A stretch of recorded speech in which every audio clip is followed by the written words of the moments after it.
On va ouvrir un nouveau volet d'arithmétique. Et là, cette petite séance, c'est juste une séance de motivation informelle pour se mettre en jambe et puis pour comprendre un petit peu ce que l'on fait.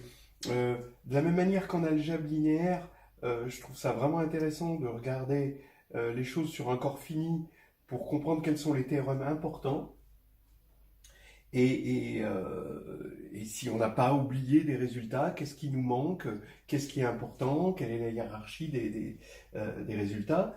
Euh, En arithmétique, je trouve que c'est important de résoudre des équations sur Z pour comprendre les résultats de l'arithmétique. Donc avant de commencer, pour un certain nombre de motivations, en arithmétique, on va résoudre des équations. Alors, avant de résoudre des équations sur Z, euh, encore une fois, j'aimerais qu'on comprenne ce que ça veut dire résoudre des équations. Parce que ça, c'est pas tout à fait clair qu'on soit d'accord sur la définition, et ça vaut le coup de toute façon de réfléchir là-dessus.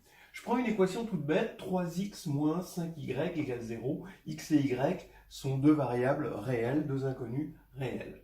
Donc ça, c'est une équation, parce qu'une équation, c'est une égalité. Résoudre, ça veut dire quoi? Ben, je vais prendre un paramètre t réel, x, je vais poser égal à t, et y, ce sera 3/5 de t.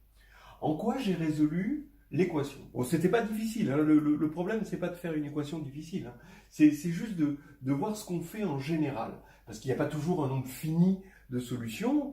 Bon, s'il n'y a pas de solution, bon, bah, c'est clair. S'il y en a un nombre fini, bah, on comprend ce que c'est que résoudre une équation, mais en général.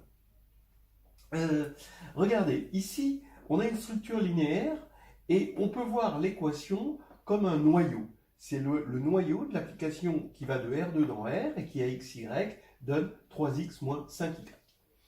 Qu'est-ce qu'on a obtenu? On a obtenu x égale t, y égale 3/5 de t. Ok. Et bien ça veut dire qu'on a obtenu une image. Une image, c'est l'image de l'application linéaire de R dans R2 qui à t donne t 3/5 de t. Voilà. Et en fait, dire qu'on a résolu l'équation, c'est dire que ça implique ça, mais bon, avec la réciproque, qu'on a une équivalence, et que, en fait, ça veut dire que le noyau, c'est une image. Alors, est-ce que donc là, c'est important parce qu'on a vu dans le cours d'algèbre linéaire les noyaux et les images, et c'est intéressant de voir que résoudre une équation, au moins linéaire, c'est dire qu'un noyau, c'est égal à une image. Ça, c'est quand même assez bien, c'est-à-dire que ici, vous voyez, l'image peut être vue comme le fait qu'on a une famille génératrice, vous voyez. Donc là, on a un vecteur générateur, c'est 1, 3/5. Bien. Euh, Pourquoi un noyau, on veut que ce soit une image? Bon, et pourquoi pas l'inverse? En fait, si on a encore l'idée de dualité en tête, le noyau et l'image jouent des rôles duaux, des rôles symétriques quelque part. Que fait le noyau? Le noyau est intéressant. Avoir un ensemble de solutions sous forme de noyau est intéressant parce que si vous avez, je vous donne par exemple, je ne sais pas moi, le point 2, 4. Et ben, vous pouvez toujours tout de suite vérifier que le point 2, 4, s'il est solution ou pas. Vous faites 3 fois 2, moins 5 fois 4, bon, ben, ça ne fait pas 0, donc il n'est pas solution. Donc, et si ça avait fait 0, il aurait été solution. Donc vous pouvez vérifier. Donc ici, on a une vérification. D'accord? Cette forme-là est une forme vérifiable. En revanche, pourquoi on veut l'avoir comme image? Parce qu'on veut avoir un certain nombre de solutions. On veut une machine à fournir des solutions. Et ça, l'image fournit des solutions. Donc ici, par exemple, vous voulez une solution, vous prenez t égale 10, ça fait 10, 6. Voilà. Hein. Donc vous avez autant de solutions. En revanche, l'image est une mauvaise vérificatrice. Et le noyau est un mauvais fournisseur. Donc on a un qui vérifie, mais qui ne fournit pas, et lui, l'image, qui fournit des solutions. Mais par contre, si je vous dis, est-ce que 2, 4, on avait dit 2, 4, est solution, bah, vous faites x égale 2 et égale 4, bon, bah, ça vous demande de réfléchir quand même, vous voyez. Alors que là, c'était beaucoup plus direct. Bon, voilà. Donc, en fait, quel est l'idéal quand on veut résoudre des équations? L'idéal, c'est d'avoir quelque chose comme un noyau qui est égal à une image. Alors là, ça y est, on a atteint l'objectif parce que on a deux formes possibles du même ensemble de solutions. Un que l'on peut vérifier, donc vous me donnez une solution et je vous dis si c'est bon ou pas. Un autre où vous pouvez fournir. Voilà. Et donc, où vous dites, allez, voilà, on a la machine qui balance les solutions. Voilà. Alors, vous allez me dire, là, on est dans un cas particulier, on est dans le cas linéaire. Bon, c'est pas difficile de généraliser dans un cadre complètement ensembliste.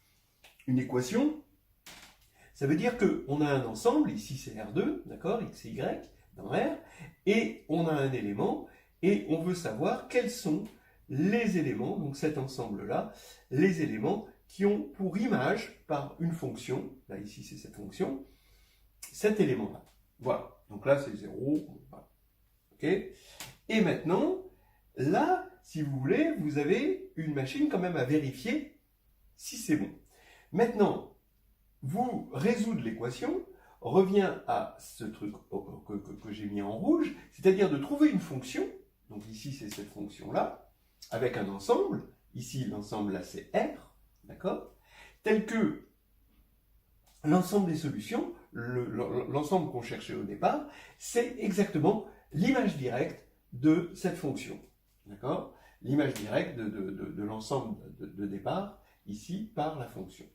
Voilà en gros ce qu'on va appeler résoudre une équation, avoir cette espèce d'égalité entre des choses qu'on peut vérifier et des choses qu'on peut fournir.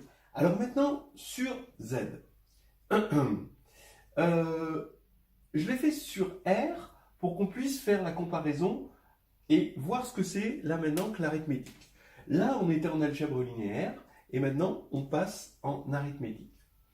Là, on avait comme solution des sous-espaces vectoriels, d'accord, un sous-espace vectoriel de R2, engendré par 1, 3 cinquièmes.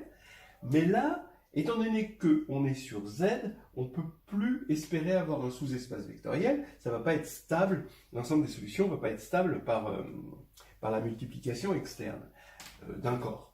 En revanche, ça reste stable, l'ensemble des solutions, vous pouvez le vérifier, ça reste stable par addition, et ça va être un sous-groupe, en fait, de Z2. Là, on va être dans Z2. Maintenant, est-ce qu'on peut présenter un petit peu les choses de façon analogue?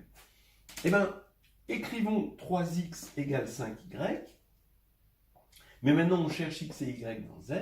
Eh bien, regardez, 3 divise 3x, il divise le monde de gauche, parce que maintenant on est dans Z, et donc 3 divise le monde de droite, 5y, et là,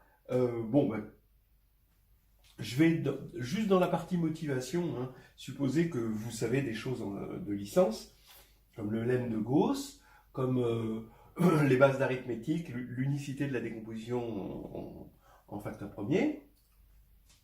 Et là, le lemme de Gauss, il dit que comme 3 et 5 sont premiers entre eux, d'accord, d'accord, vous voyez, 3 divise y. Voilà. Ça, c'est quelque chose qu'on verra après, vraiment en cours, de façon plus formelle. Alors, maintenant, puisque 3 divise y, qu'est-ce que ça veut dire? Ça veut dire que y, il est égal à 3t. Donc, si vous voulez, que y sur 3, c'est un entier. Donc, y égale 3t avec t dans z. Voilà. Bon, et bien maintenant, puisqu'y est égal à 3t, je vais reporter dans cette équation, ça fait 3x égale 5 fois 3t, et donc je simplifie par 3, ça fait x égale 5t. Donc maintenant, je vois que j'ai x égale 5t, et y égale 3t, et la réciproque, elle est claire, hein, on peut tout remonter, et si on a ça, il est clair qu'on a ça. Donc voilà mon appareil à fournir des solutions, d'accord? Ça c'était mon équation, maintenant elle était dans Z, et on a un appareil à fournir des solutions, comme ceci. Là, ce qui fait la différence, hein, d'accord? Ici, on avait un vecteur directeur. Là, on a un espèce de vecteur directeur, mais là, c'est un peu plus rigide. C'est 5, 3, d'accord? Et la différence fondamentale dans nos méthodes pour résoudre là par rapport à là, c'est la divisibilité. Ici, on est sur un corps, et donc on n'a pas besoin de se poser des questions de divisibilité. Tout le monde divise tout le monde, à part 0 qui est à part. Mais tout le monde divise tout le monde. Alors que là, la vraie difficulté, hein, c'est la divisibilité. Et il nous a fallu le lemme de Gauss, il nous a fallu une certaine notion qu'on appelle la factorialité pour pouvoir débloquer le problème. Sans ces notions-là, on n'aurait pas pu. Donc, en fait, ça va être ça un peu l'arithmétique, ça va être l'étude de la divisibilité comme outil principal, hein, de résolution d'équations, etc., etc. Mais disons que l'arithmétique telle qu'on va la voir en cours sera moins portée sur la résolution d'équations, même si en exercice, ça va plutôt être de la motivation et des exercices, mais va être portée sur les outils. Et l'outil principal, c'est l'étude de la divisibilité, et c'est ça qui va engendrer la notion d'éléments premiers, les éléments premiers entre eux, les PGCD, les PPCM, les idéaux, etc., etc. On va continuer sur des équations, d'accord? Et puis, toujours dans notre motivation, notre mise en jambe, pour bien qu'on comprenne ce qu'on fera après, parce que ce qu'on va faire après, ça va être relativement abstrait, et ce serait dommage de faire cette randonnée dans l'arithmétique en commençant tout de suite par une vue d'hélicoptère. Vaut mieux crapahuter un petit peu, et puis ensuite on appréciera mieux le paysage. Alors on va commencer avec une série d'équations diophanttiennes pour se mettre en jambe et aussi pour tester des théorèmes d'arithmétique qu'on verra de façon plus formelle, dans un cadre un peu plus abstrait. Là, on les voit de façon pratique. De toute façon, je suppose qu'il y a des prérequis de licence. Alors, d'abord, les équations qu'on va appeler linéaires. Alors, linéaire, ça veut dire quoi? Je mets ça entre guillemets parce que pour nous, linéaire, c'est des espaces vectoriels, donc il y a un corps et tout. Là, non, on n'a pas de corps. Ici, on a vu 3x moins 5y égale 0, que c'était équivalent à xy égale 5t, 3t, avec t qui parcourt z. Je vous fais un petit dessin. En fait, on aurait été vraiment en linéaire, c'était une droite, et là, ce serait la droite portée par le vecteur directeur 5, 3, d'accord, qui est ici, hein, d'accord, que vous voyez ici. Et en fait, ce serait toute la droite, d'accord? Et là, il se trouve que l'ensemble des solutions, c'est l'ensemble des points de cette droite qui sont là en rouge, c'est les multiples entiers de ce vecteur directeur. Toujours pareil, c'est une vision géométrique de ce qu'on a dit tout à l'heure sur noyau et image. Image, ça veut dire qu'on fournit des points, on a ce vecteur directeur et puis on fournit des points. Noyau, ça veut dire que on trace une droite et on prend un point et on regarde s'il est sur la droite ou s'il n'est pas sur la droite. Voilà. Maintenant, continuons avec les équations. Vous allez dire, oui, mais 3 et 5, ils étaient premiers. On prend deux éléments 15 et 22. Eh bien, ça va encore marcher. Pourquoi? Parce que tout marche, parce qu'ils sont premiers entre eux. Donc, le lemme de Gauss, il va nous permettre de faire que, comme quand on va passer ça de l'autre côté, 15 divise 15x, donc 15 divise 22y, mais 15 est premier avec 22, donc 15 divise y, et c'est ce qui va nous permettre d'obtenir un t dans z tel que y égale 15t. Donc là, il n'y a pas de changement entre cette équation et celle-là. Alors maintenant, vous pouvez avoir deux éléments qui ont quand même un diviseur commun. Comme ici, où je vais prendre 15x plus, bon là pour changer je mets plus, 21y, et bah oui, à partir du moment où c'est linéaire dans le sens qu'il y a un 0 ici, et que c'est homogène de degré 1, et qu'il y a un 0 ici. Hein. Donc là maintenant, eh ben, on divise par 3 et on se ramène au cas où ils sont premiers entre eux. Voilà, donc, donc ça nous fait ces solutions 7t moins 5t avec t dans z. Voilà, c'est tout. Alors maintenant, on pourrait se demander qu'est-ce qui se passerait si on avait trois variables. Trois variables, c'est un petit peu plus compliqué et il va falloir qu'on passe par la fine pour retrouver le problème à trois variables. Voilà, on reste encore, donc c'est toujours des équations différentielles, c'est-à-dire on cherche les solutions dans Z. Ici, c'est la fine, c'est-à-dire du linéaire, ici, avec un membre de droite cette fois-ci, qui est non nul, ou si vous préférez, c'est du degré 1, mais plus homogène. Alors, j'en donne ici deux exemples, voilà, type. Un où il va y avoir immédiatement pas de solution, un autre où il va y avoir des solutions. Alors d'abord commençons par celui-ci qui va être plus simple, 6x moins 10y égale 5. Ben, on se rend compte que s'il y avait une solution entière, il y aura un problème de parité. Ça veut dire que, regardez, le membre de gauche, il est évidemment pair, hein, et le membre de droite, il est évidemment impair.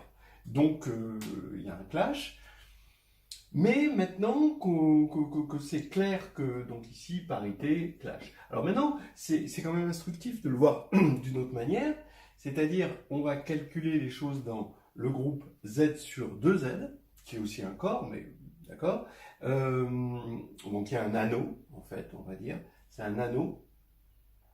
Mais il se trouve que c'est un corps, on ne va pas s'en servir, c'est un corps.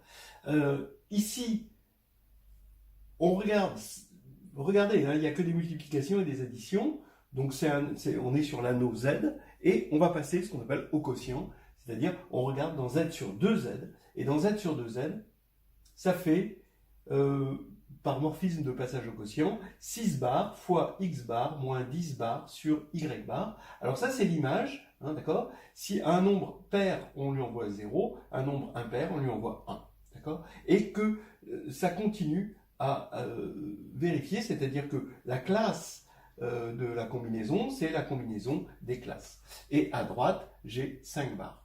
Donc ici, 6 bars, ça fait 0. On a 0, ben, dans Z sur 2Z, 0 fois n'importe quoi, c'est absorbant. Donc on va avoir 0 à gauche et 1 à droite. Et ça, s'il y a un truc qui est faux, c'est toujours 1 égale 0. Et donc, S, l'ensemble des solutions, c'est l'ensemble vide.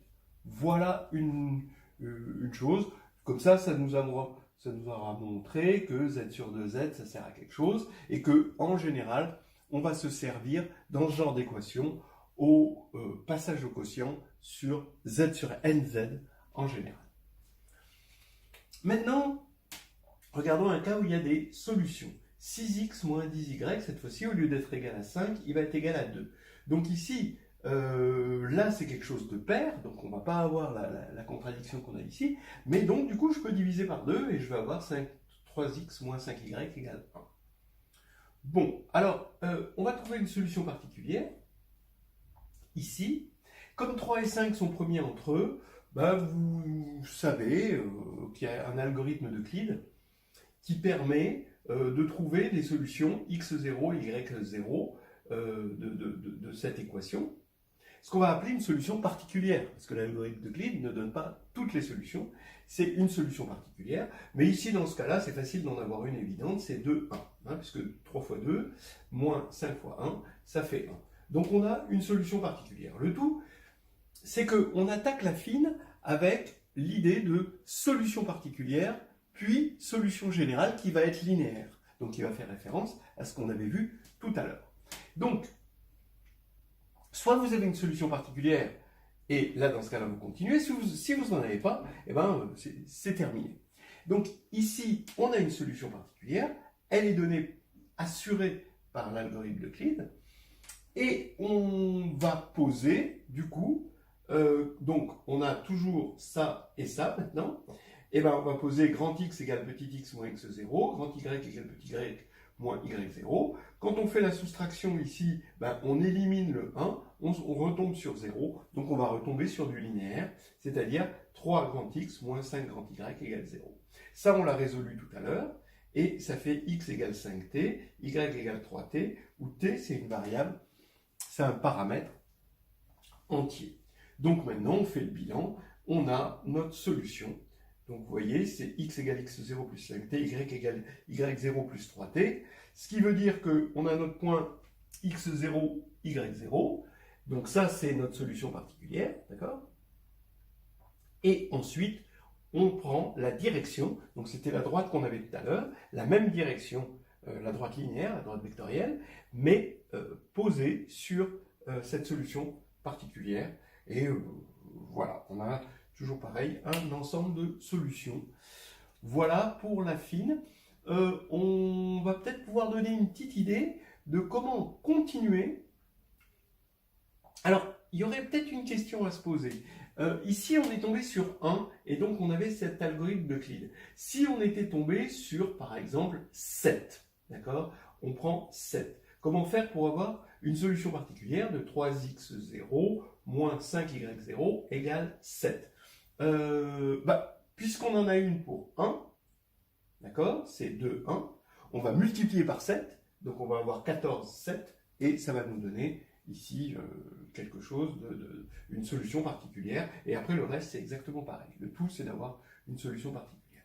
Voilà, je pense que l'affine à 2 variables, je pense que maintenant il n'y a plus de nouvelles surprises qui puissent arriver à partir de ce moment. Voilà, on va faire un exercice de synthèse entre le linéaire et l'affine à 2 variables avec du linéaire à 3 variables avec x, y, z entier. Voilà, bon, si l'homme, d'après Platon, est un bipède sans plumes, si on veut s'envoler, il va falloir se jeter dans le vide et aller vers, oups, c'est ce qu'a fait mon bouchon, et aller vers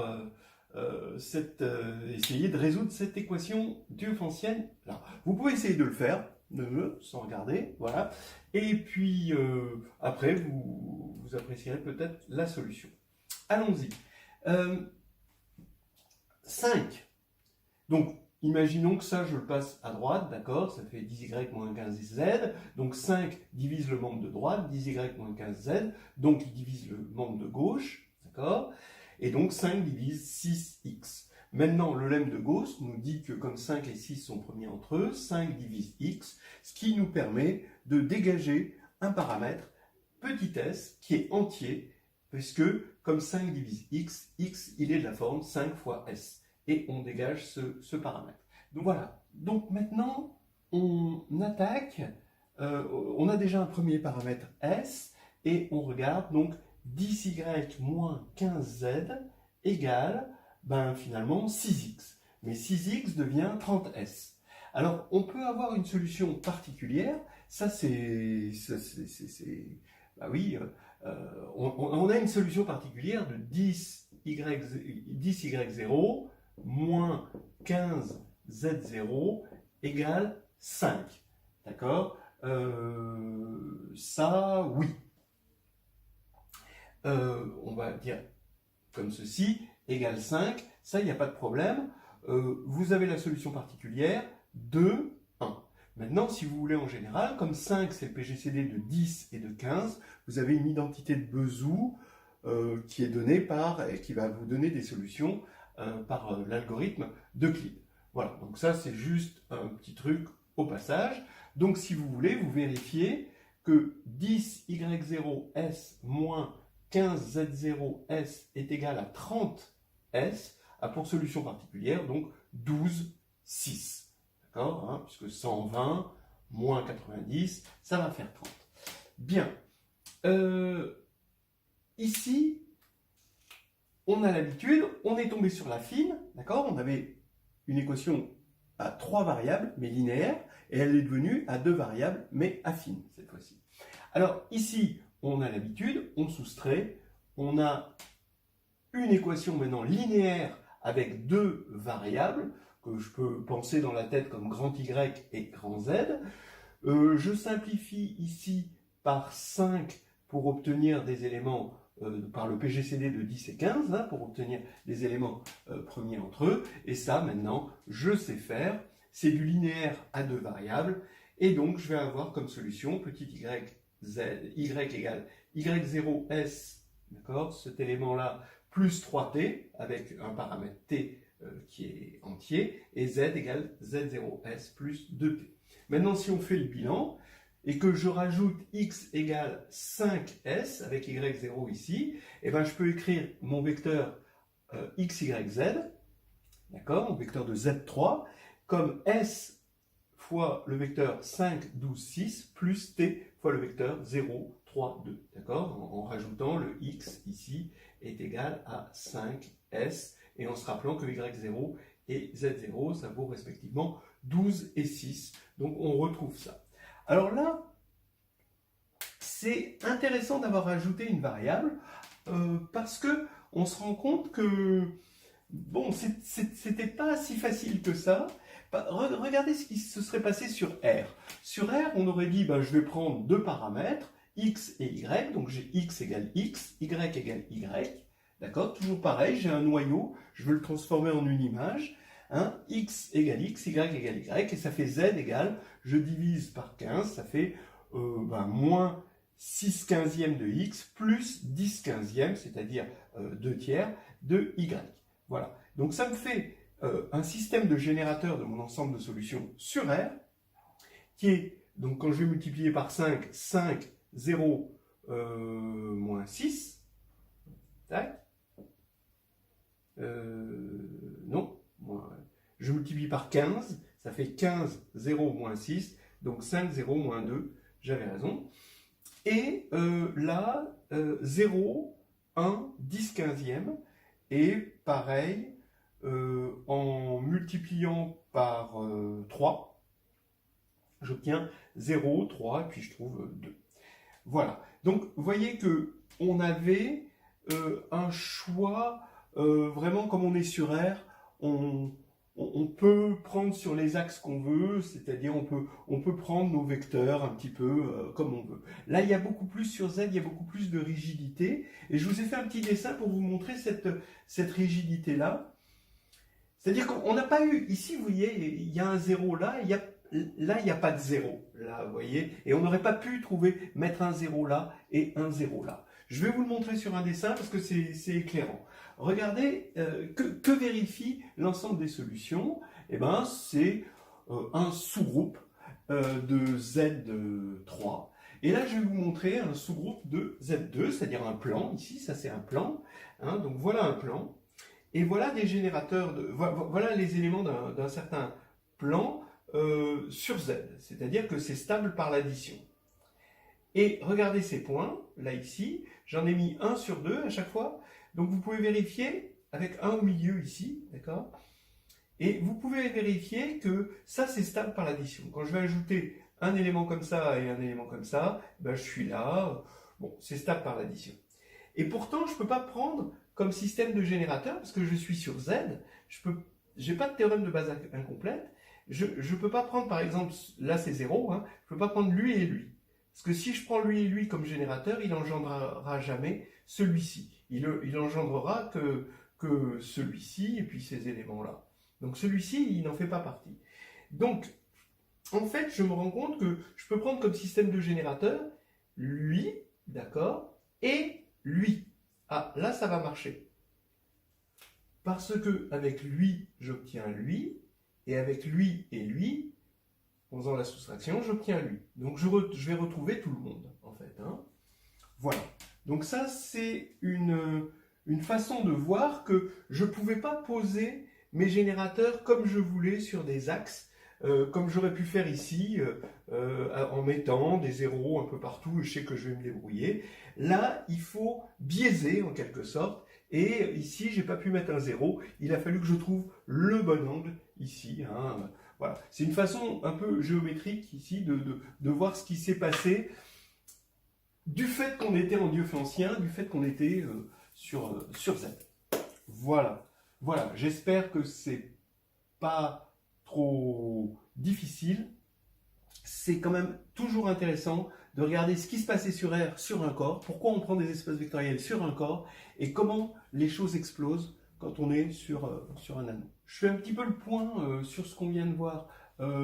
D'abord, donc, dans ces équations, vous voyez, qu'est-ce qui nous a servi? Travailler modulo n. C'est ce qui nous a permis de dire, tiens, il n'y a pas de solution là. Après, on aurait été peut-être embêté s'il y avait eu des solutions, hein, parce que comment on aurait remonté les solutions, là, ça aurait été difficile. Mais au moins, on a pu dire, s'il y avait des solutions dans Z, il y en aurait dans Z sur NZ, et comme il n'y en a pas, alors c'est qu'il n'y en a pas dans Z. Là, donc pour dire il n'y a pas de solution, c'est bien de penser à travailler modulo n, donc le Z sur NZ va nous être utile. On est en train de faire des motivations, ne l'oubliez pas. Ensuite, que l'affine, les équations affines se font avec une solution particulière plus une solution générale sans second membre qui va devenir linéaire. Et la solution particulière, c'est une identité de Bezout. L'identité de Bezout se travaille avec un algorithme d'Euclide, mais bon, là on a été sur des exemples, hein, donc on avait des solutions évidentes, on n'a pas eu besoin de faire un algorithme d'Euclide. Et la solution générale, elle nous a demandé le lemme de Gauss, c'est-à-dire que si, qu'est-ce qu'il dit le lemme de Gauss? Que si A divise BC et que A est premier avec C, alors A divise B. Voilà, c'est le lemme de Gauss. Ok, on va pouvoir continuer. Et maintenant qu'on a fait du degré 1, il peut être naturel de passer au degré 2 pour voir quels sont les outils dont on a besoin en degré supérieur. Des petites équations du second degré, diophantiennes, hein, d'accord? C'est-à-dire qu'on veut que les solutions soient sur Z. Alors là, c'est plus délicat. Déjà, à une variable, regardons juste à une variable, hein, parce que là, ça vaut le coup. x2 égale 4. Ben oui, il va y avoir des solutions. Mais x2 égale 5, il ne va pas y avoir de solution. Pourquoi? Parce que 4 est un carré, alors que 5 n'en est pas. Donc déjà, c'est une première chose, il y a les carrés et il y a les non-carrés. Après, si on veut rester sur une variable et du second degré, on a le trinôme, d'accord? Et on veut des solutions entières, vous voyez que déjà, il faudrait que le discriminant soit un carré. Et le discriminant, ici, il vaut 5, et ce n'est pas un carré. Voilà, donc il ne va pas y avoir de solution. Bien, alors maintenant, plusieurs variables. Alors là, il y a des techniques pour montrer qu'on n'a pas de solution. Alors par exemple, regardez, je ne vais pas regarder les techniques générales, hein, mais je donne juste des exemples comme ça, hein. Donc ici, on va regarder un exemple d'équation homogène à trois variables. Voilà, x2 plus y2 moins 3z2 égale 0. Alors, l'idée, c'est de voir déjà que 0, 0, 0 est solution. Donc déjà, c'est pas vide. Est-ce qu'il y en a d'autres? Là, c'est moins clair. Étant donné qu'on a un 3 là, on va se ramener à deux variables, mais dans z sur 3z. C'est-à-dire que je regarde modulo 3, et je sais que quand je mets une barre là, ici, pour dire que j'ai regardé le reste modulo 3, je peux mettre, d'après les propriétés arithmétiques, la barre ici, c'est x bar carré plus y bar carré. Là, ça va faire 0, parce que 3 modulo 3, ça fait 0, égale 0 bar. L'avantage d'être passé dans z sur 3z, c'est qu'il est tout petit, il est fini, et je peux regarder ce qui se passe. Quels sont les carrés de z sur 3z? Donc z sur 3z, vous avez 0, 1 et 2, mais 2 c'est pareil que moins 1 modulo 3. D'accord? Et puis c'est tout. Voilà, il y a 3 éléments, c'est le corps à 3 éléments. Et ici, ça veut dire que les carrés Quand on va mettre 0 au carré, ça fait 0, 1 au carré, ça fait 1, et moins 1 au carré, ça fait 1. Si vous préférez, 2 au carré, ça fait 4, mais 4, ça fait 1. Donc, on n'a que 2 carrés, c'est 0 et 1, et quand on fait la somme de carrés, quand vous faites 0 plus 0, ça fait 0, et sinon, ça marche plus. 0 plus 1, ça fait 1, et 1 plus 1, ça fait 2, et c'est pas nul, parce que 2, c'est moins 1. Donc, à partir du moment où la somme de 2 carrés, c'est 0, modulo 3, ça veut dire que x égale 0, y égale 0, modulo 3. Donc ça veut dire que 3 divise, c'est encore la relation divise, x. Donc j'écris x égale 3r, y égale 3s, avec r et s, ce sont des entiers. C'est ça la définition de la divisibilité. Donc maintenant, je réécris cette équation, d'accord ? Cette équation, je l'écris avec x égale 3r, y égale 3s. Ça va me faire 9r2 plus 9s2 moins 3z2 égale 0. Je simplifie par 3, d'accord ? Et maintenant, quand j'ai simplifié par 3, je vois que z2 est un multiple de 3. Donc 3 divise z2. Et ça, c'est le lemme d'Euclide. Comme 3 est premier, 3 divise un produit, AB, alors 3 divise A ou 3 divise B. Voilà. D'accord ? Mais comme c'est Z2, ça veut dire 3 divise Z ou 3 divise Z. Enfin, dans les deux cas, 3 divise Z. Voilà. 3 divise Z. Donc là, ça veut dire que Z est égal à 3 fois un T. Avec un T, T maintenant, qui est un nouveau paramètre dans Z. Et maintenant, je vais remplacer z par 3t dans cette équation, et je vais pouvoir simplifier par 9, ce qui va faire que je vais obtenir R2 plus S2 moins 3T2 égale 0. Et c'est une nouvelle équation différéntielle, mais rabaissée. Ça veut dire que, et c'est la même équation différentielle, regardez, ça veut dire que si x, y, z sont solutions entières, alors x sur 3, y sur 3 et z sur 3, c'est-à-dire r, s et t, sont aussi solutions entières de la même équation. Oui, mais alors là, maintenant, ça ne s'arrête plus. Je peux encore diviser par 3, je peux encore diviser par 3 indéfiniment. Ça veut dire que quel que soit n, x sur 3 puissance n, y sur 3 puissance n, z sur 3 puissance n sont solutions. Mais on voit bien qu'on ne peut pas, à partir du moment où x est un entier, au bout d'un certain temps, en divisant par 3 puissance n, ça ne devrait plus être un entier. A. Et pourtant, ce qu'on a dit reste vrai. C'est que, en fait, il n'y a pas tout à fait, il n'y a pas complètement un paradoxe, c'est que x sur 3 puissance n est encore un entier, d'accord? Oui, mais ça veut dire que x est nul. Parce qu'il n'y a que pour 0 qu'on peut diviser par 3 puissance n pour n quelconque et tomber encore sur un entier. Il n'y a que pour x égale 0. Pareil pour y et z. Donc ça veut dire que x, y, z égale 0, 0, 0 et réciproquement, c'est vrai. Voilà, on a résolu cette équation différéntielle. On a utilisé le lemme d'Euclide. Si P est premier qui divise AB, alors P divise A ou P divise B, lemme d'Euclide, hein, qu'on n'avait pas utilisé jusqu'à présent.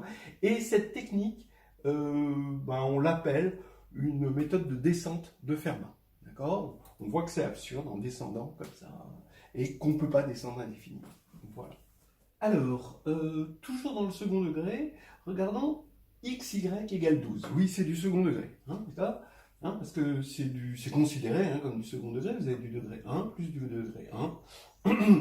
Voilà, alors xy égale 12, avec xy dans z, équation différentielle, là, on va être obligé d'utiliser ce qu'on appelle le théorème fondamental de l'arithmétique, c'est-à-dire que tout élément se décompose de façon unique en premier. Mais attention, il y a des petits caractères, il y a des petites choses qu'il faut bien lire dans le mode d'emploi de ce théorème. D'abord, qu'est-ce que ça veut dire ? Ça veut dire que x va se décomposer en produit de PIMI avec des nombres premiers ici, mais ça pourrait être aussi négatif. D'accord ? Voilà. Et maintenant, Donc il pourrait y avoir un moins là devant. Et vous notez que moins par moins faisant plus, d'accord, ceci tout seul, ça ne nous donne pas les seules solutions, parce que ça nous donnerait que les solutions positives. Donc regardons juste les solutions positives. On a 12 égale 2 au carré fois 3, d'accord, c'est ça la décomposition en nombre premier. X, sa décomposition, ben, je l'écris comme ça avec des MI en exposant, Y avec des NI. Le théorème nous dit finalement qu'il suffit de décomposer 2, 1, parce qu'ici il y a un 1, d'accord, vous voyez ici un 1, 2, 1, en MI plus NI. Donc regardez par exemple, vous prenez 2, 1 égale 2, 1 plus 0, 0. Donc le premier 2, c'est l'exposant en 2 de x. Lui, c'est l'exposant en 3 de x. Et là, c'est l'exposant en 2 de y, l'exposant en 3 de y. Donc c'est la solution 12, 1. Ensuite, on peut décomposer 2, 1 en 1, 1 plus 1, 0. Alors là, ça veut dire qu'on a 2 puissance 1 fois 3 puissance 1, ça fait 6. 2 puissance 1, ça fait 2. Vous voyez, ensuite, on va regarder 2, 0 plus 0, 1. Ben oui, ça fait 2 puissance 2 fois 3 puissance 0. Donc c'est 4. Et 2 puissance 0 fois 3 puissance 1, ça fait 3. Voilà. Puis après, c'est symétrique. C'est des décompositions symétriques. Donc on a ramené cette factorisation ici à un problème de somme, hein, comme quand on fait un logarithme, où on veut juste décomposer un uplet, ici, en somme de uplets, positif évidemment, hein, entier naturel. Voilà. Donc ça, on s'est servi de ça. Maintenant, il se trouve que le petit truc, le petit grain de sable dans l'unicité de la décomposition en facteur premier, c'est que c'est valable à unité près. Alors, unité, qu'est-ce que ça veut dire? C'est les inversibles de l'anneau, c'est-à-dire de z. Les inversibles de z, c'est 1 et moins 1. Et c'est là où ça coince, c'est qu'il faut regarder à part les unités. On a souvent besoin des unités dans un anneau. Et là, on pourrait avoir aussi moins. Mais si j'ai moins ici, j'ai moins là. Donc, c'est-à-dire que c'est à facteur près. Donc, on peut considérer ici que x est la même chose, le même résultat, mais multiplié par une unité, donc multiplié par moins 1, et dans ce cas-là, y sera multiplié par moins 1 aussi. Donc vous pouvez mettre des moins aussi. Donc ça fait 6 solutions positives, 6 solutions négatives, et en tout 12 solutions. Voilà, alors maintenant, on peut aller un peu plus loin. On regarde x2 moins y2 égale 101. Alors j'ai pris 101 pour que ce soit plus simple, parce que c'est un nombre premier. Et bien là maintenant, je factorise. Vous voyez, là la factorisation était évidente, là pas tout à fait évidente. Donc x2 moins y2, c'est x moins y facteur de x plus y. Et maintenant, vous voyez que ça veut dire, maintenant je vais résoudre comme j'ai résolu ici. Sauf que là, 12, il était un peu complexe, là 101 est beaucoup plus simple, c'est un nombre premier. Donc soit x moins y égale 101 par unicité de la décomposition en facteur premier, hein, et x plus y égale 1. D'accord? Et x moins y égale 1, et x plus y égale 101. Mais on peut aussi avoir moins, moins, d'accord, ici, et avoir moins, moins, ici. Donc, il ne reste plus qu'à résoudre un système, 4 systèmes linéaires à 2 inconnus. Donc ça, c'est pas difficile. Et on vérifie qu'on a ces 4 solutions. À chaque fois, ça va être un système qui va avoir des solutions. Et on vérifie qu'on a ces 4 solutions, 51, 50, moins 51, 50, etc., etc. Voilà. Donc maintenant, il est temps de faire le point sur, en fait, c'était ça le but, la motivation, sur ce que l'on a utilisé et sur ce qui est finalement utile dans ce qu'on va faire, c'est-à-dire l'arithmétique. Ce qu'on va voir en arithmétique, en tout cas les bases de l'arithmétique telles qu'on va les voir ensemble, sont ici. D'abord Z, on va travailler sur Z. Z c'est un anneau, voilà. Et on aura besoin de ces inversibles. Et dans un anneau, on a toujours besoin des inversibles. Et les inversibles de Z, c'est 1 et moins 1. Voilà. C'est les seuls qui, quand on les inverse, ça reste dans Z. Il y a le lemme d'Euclide. Si P est premier, c'est-à-dire s'il est divisible uniquement par 1 et lui-même modulo les inversibles, alors, uniquement divisible par cela, alors P divise AB, un produit AB, ça implique que P divise A ou P divise B. La réciproque, elle est claire, hein, mais dans ce sens-là, c'est important, et ce ne serait pas vrai si P n'était pas premier. Ensuite, le lemme de Gauss, dont on s'est servi, si A divise BC, et si AC n'ont pas de diviseur en commun, alors A divise B. Voilà. Ce qui est pas mal, parce que si A divise B, bah forcément A divise BC. Dans ce sens-là, ça va. Mais c'est pour revenir. Le lemme de Gauss est un espèce de retour contre-intuitif d'une application évidente. Hein, voilà. Donc, on a A divise B, parce que A et C n'avaient pas de diviseur commun. L'unicité de la décomposition en facteurs irréductibles. Alors, avec ce petit codicile, là, cette petite nuance, attention, c'est une unicité à permutation près et à unité près, hein, ici. Le PGCD, d'accord, donc le plus grand commun diviseur, on s'en est servi, hein, l'identité de Bezout et l'algorithme de Clique pour trouver des solutions à l'identité de Bezout. Voilà. Et puis on s'est aussi servi du calcul modulaire, c'est-à-dire de regarder quelque chose, une identité dans Z, et de la regarder modulo n, sachant que quand on a dans Z AX plus BY, et ben quand on va regarder AX plus BY modulo n, d'accord, alors ça fait A bar, X bar, plus B bar, Y bar, voilà, donc on s'en est servi. C'est un peu, si n égale 2, une règle qu'on connaît bien, pair plus pair égale pair, impair plus impair égale pair, impair plus pair égale impair fois impair égale impair fois pair égale pair, etc. etc. C'est exactement cette règle, mais qui se généralise. C'est-à-dire qu'on on regroupe des éléments, c'est-à-dire tous les pairs, vous voyez, c'est des éléments différents, mais on va les regrouper dans ce qu'on appelle des classes, hein, d'équivalence, et on multiplie ces classes entre elles. Donc la classe des pairs, on la multiplie par la classe des impairs, et on se rend compte que ça fait quelque chose de cohérent, hein, par exemple, voilà. Ok, et ben oui, et puis pour conclure, tout ça, c'est de l'étude de la divisibilité. C'est-à-dire qu'on a une relation divise dans Z, et cette relation est précieuse, et c'est celle-ci qu'on étudie, et on a vu que si on domine la relation divise par tous ces objets-là, alors on est très fort, et entre autres, on peut résoudre des équations. Alors, on va regarder les équations polynomiales et sur Q, c'est-à-dire on cherche des solutions sur Q. Alors on va supposer qu'on a P, un polynôme à coefficient dans Z, donc il est dans Z de x, et on cherche l'ensemble des petits x, tels que P de x égale 0, avec x dans Q.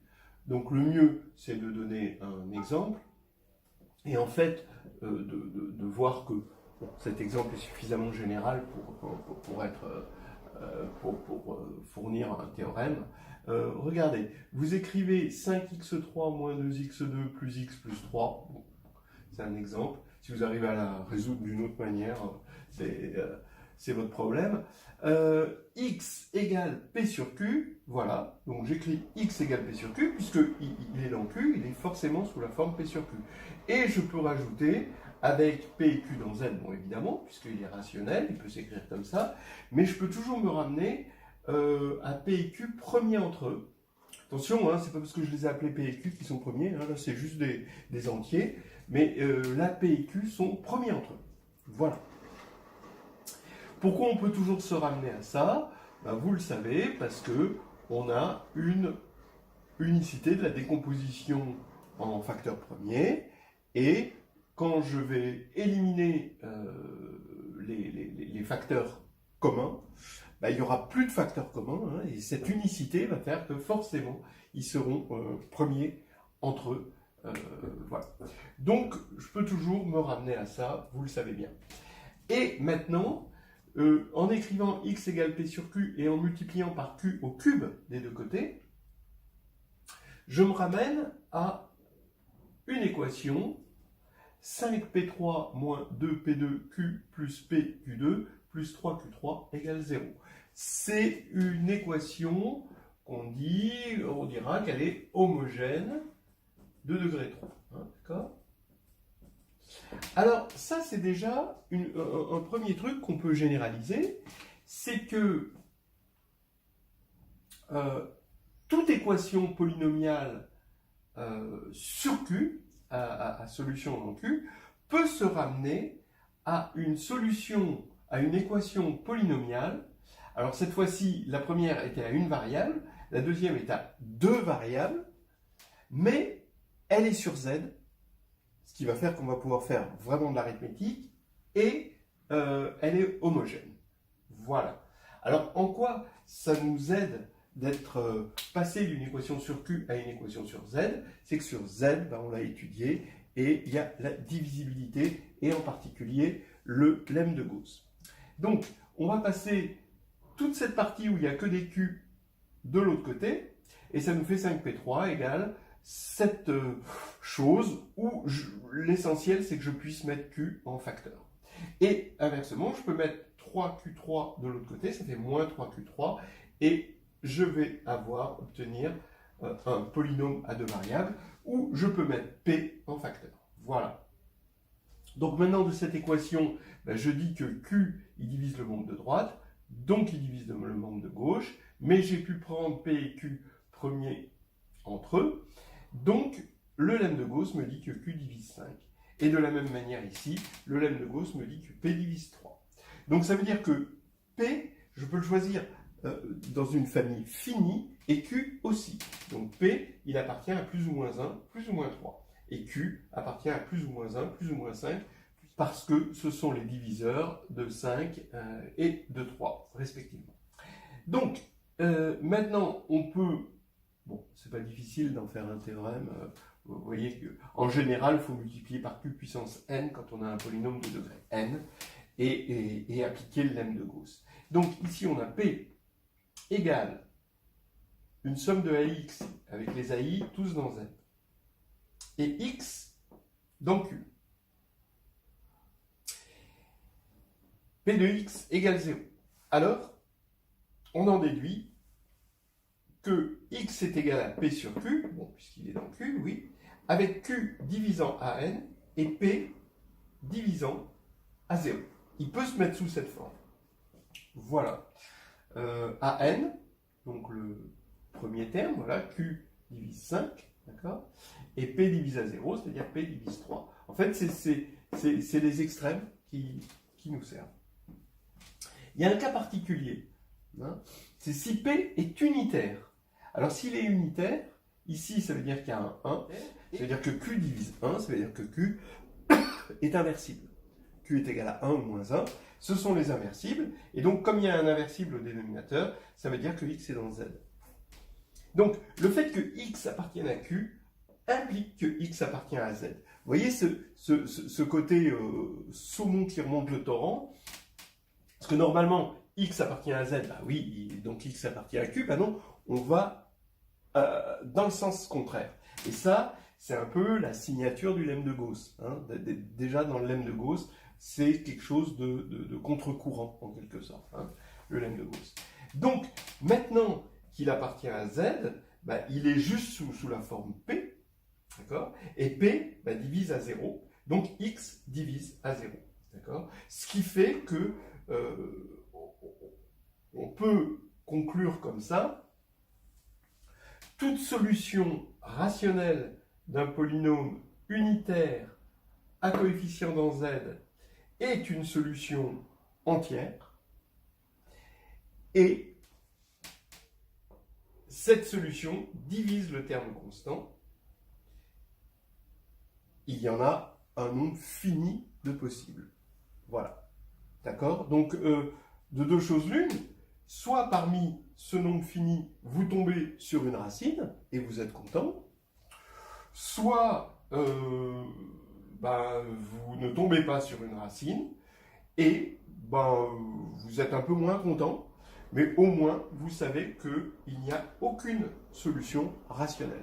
Donc ce qui est intéressant, c'est qu'avec un nombre fini de coups, on peut voir qu'un nombre infini n'est pas racine. Voilà. C'est fini. Bon, voilà un grand classique, les systèmes de congruence. On veut trouver tous les x dans Z, tels que x est congru à S modulo A et x est congru à T modulo B. Alors S et T sont des entiers, A et B sont des entiers premiers entre eux. Donc là, l'idée, c'est l'identité de Bezout, hein, c'est d'écrire UA plus VB égale 1. Hein, on sait qu'il y a un algorithme d'Euclide qui nous apporte U et V sur un plateau, des exemples de U et V hein, sur un plateau, grâce à des divisions successives. Hein, on divise A par B et on obtient un reste, puis B, on le divise par le reste, on obtient un autre reste, etc. etc. Et après, une fois qu'on est redescendu dans toutes ces divisions, à un moment, on tombe sur un dernier reste non nul et on remonte pour obtenir ces choses-là. Et le dernier reste non nul, il paraît que c'est 1 quand A et B sont premiers entre eux. Voilà. Donc là, on est fort de cette équation et d'avoir trouvé un U et V. Et on remarque que c'est un système linéaire. Alors, qu'est-ce que ça veut dire linéaire ? Ça veut dire en fait affine. Hein, quand, d'abord, si on met 0 et 0 ici, d'accord, à la place de S et T, donc c'est ce qu'on appelle l'équation sans second membre, là c'est vraiment linéaire. Donc linéaire dans le sens que si x est solution et x' solution, alors toute combinaison z linéaire, de x et x' va être solution. En fait, ça veut dire qu'il y a un sous-groupe de z, l'ensemble des solutions est un sous-groupe de z. D'accord ? Voilà, c'est facile à voir. Et si c'est un sous-groupe de z, vous les connaissez, les sous-groupes de z, ça veut dire que ça va être les multiples d'un certain élément. Bon, regardons donc ce qui se passe. Si on fait x congru à 0 modulo A, x congru à 0 modulo B, ça veut dire que A divise x, hein, ça c'est la définition, B divise x, et donc on sait que x est multiple à la fois de A et de B, donc il est multiple du plus petit commun multiple, c'est-à-dire PPCM de A et B. Étant donné que A et B sont premiers entre eux, alors ce PPCM c'est AB. Donc on a ça, et on a même un si et seulement si. Alors quand je disais maintenant affine, je dis la chose suivante, c'est que si j'arrive à trouver une solution particulière que je vais appeler x indice ST à mon système, c'est juste une solution particulière, alors, encore par linéarité, je regarde, et je prends pour x une solution de ce système quelconque, d'accord ? Alors je vais prendre x moins ma solution particulière, et bien par linéarité de la congruence, d'accord, z linéarité, et bien ce sera congru à 0 modulo A, d'accord, puisque si, en gros, hein, ce que je suis en train de dire, c'est que si x est congru à S et x' est congru à S', les deux modulo A, alors x moins x' est congru à S moins S'. C'est juste ça que j'utilise. Oui. Donc, ici, on aura x moins xst sera congru à S moins S modulo A, c'est-à-dire 0, et T moins T modulo B, c'est-à-dire 0. D'accord ? Et donc, je pourrais me ramener à faire un changement de variable et à regarder ma solution générale. Voilà. Alors, maintenant, la solution particulière. On a vu la solution générale. et on veut regarder une solution particulière pour S et T. Mais dans un premier temps, on va le faire pour des choses simples. On va le faire pour ST appartient à Z2, d'accord, et Z2 possède une base canonique en quelque sorte, c'est 1, 0 et 0, 1. Donc on va regarder déjà pour 1, 0 et 0, 1. Ben pour 1, 0, le bon candidat, c'est VB. Pourquoi? Parce que VB est multiple de B, évidemment. Donc ici, on a le 0, d'accord? Puisque X est congru à 0, VB est congru à 0 modulo B. Et VB est égal à 1 moins UA. Et bah oui, donc 1 moins UA modulo A, ça fait 1. D'accord? Donc c'est une solution particulière. Et de la même manière, UA est une solution particulière pour 0,1, le couple 0. Donc c'est bizarre, ça oblige à un certain strabisme, hein, d'accord? Quand c'est 1, 0, quand le 1 est à gauche, on va chercher VB, d'accord? Et quand c'est 0, 1, eh ben, on va chercher UA. Maintenant, pour ST, qu'est-ce qui se passe? La solution particulière qu'on voulait pour ST, bah, par linéarité de la congruence, eh ben, ça va être SX1, 0 plus TX01. Si on doit faire peut-être le bilan, eh ben, en fait, ce truc-là, c'est simplement SVB, bon, je vais l'écrire avec UA, TUA plus SVB. Vous voyez, ce XST qu'on a trouvé, c'est ça, TUA plus SVB. C'est-à-dire que le T qui était assigné à B, il va se retrouver ici, et le S qui était assigné à A, il va se retrouver ici. C'est le strabisme, hein, dont je parlais. Donc maintenant, ça veut dire que X moins XST est congru à 0 modulo A et modulo B, c'est-à-dire cette nouvelle variable est solution de l'équation générale, c'est-à-dire c'est l'ensemble des multiples de AB. Donc ça veut dire que X, l'ensemble des solutions, c'est ce XST, la solution particulière qu'on a trouvée, plus K fois AB avec K dans Z. Voilà. Hein, si on avait eu 3 équations de congruence, un système de 3, alors avec A, B et C, 2 à 2 premiers entre eux, pour simplifier les choses, eh ben, c'est simple. Parce que on se rend compte que ce système revient à dire que X, j'ai plus trop de place, mais que X est congru, regardez, à X ST modulo AB. D'accord? Donc, si on avait eu un système de 3 équations de congruence, eh ben, on remplace les deux premiers par une seule équation. Vous voyez, c'est toujours l'idée en fait du PPCM, c'est-à-dire que on peut remplacer 2 par un seul.